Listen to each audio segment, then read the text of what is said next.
Day 1 of taking progesterone in hopes of inducing a period. Second day of taking progesterone. Day 3 of taking progesterone. Day 4, day 5, day 6, day 7, day 9, day 10, my last day of taking progesterone.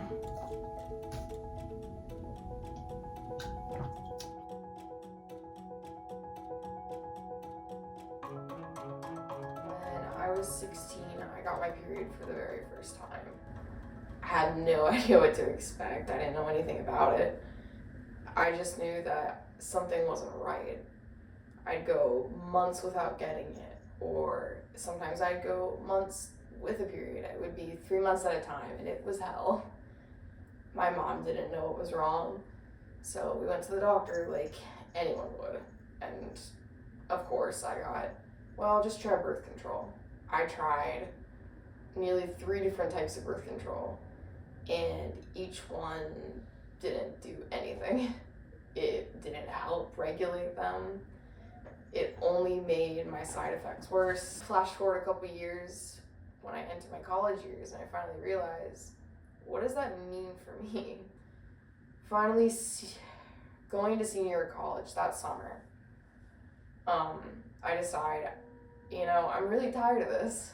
I'm tired of not knowing when I'm gonna get it. Something isn't right. This shouldn't be happening. I'm looking up things. I'm looking up dysamenorrhea, amenorrhea, all that. And I start learning this is not normal at all. And I can, in fact, take control. I can go to the doctor and we can try to figure out what's wrong. So today's the day of my ultrasound.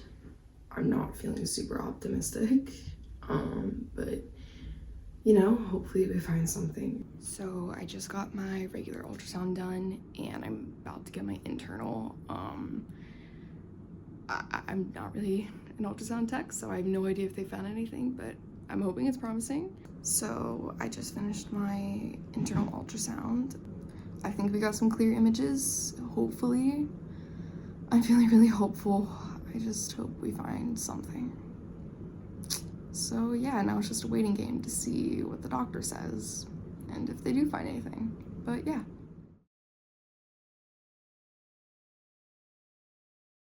Okay, so then when you look over here, this is your ovary. Okay. So you can see these kind of follicles there, those black areas, Mm-hmm. and you have a lot. And there's actually like a pattern that we look at in PCOS. It's called a string of pearls. When you see this rim of follicles around the outside of the ovary. So you can see there kind of a little bit, but you see that how you just have this ring of follicles on the outside of your ovary. And there's a bunch in there too. So, that's pretty classic of PCOS. Just got back from my doctor's appointment, where we went over my results, and even though initially when I looked at my chart I didn't see anything, it turns out I do have PCOS. I was officially diagnosed. There are worries and concerns, I guess, associated with this, and of course if I ever want to have a child or get pregnant, it could be tough, but that's not a concern right now. But I do need to keep things in check. There will be labs, diabetes, cholesterol is apparently an issue, so I'm just happy to have an answer. After all this, I finally have an answer.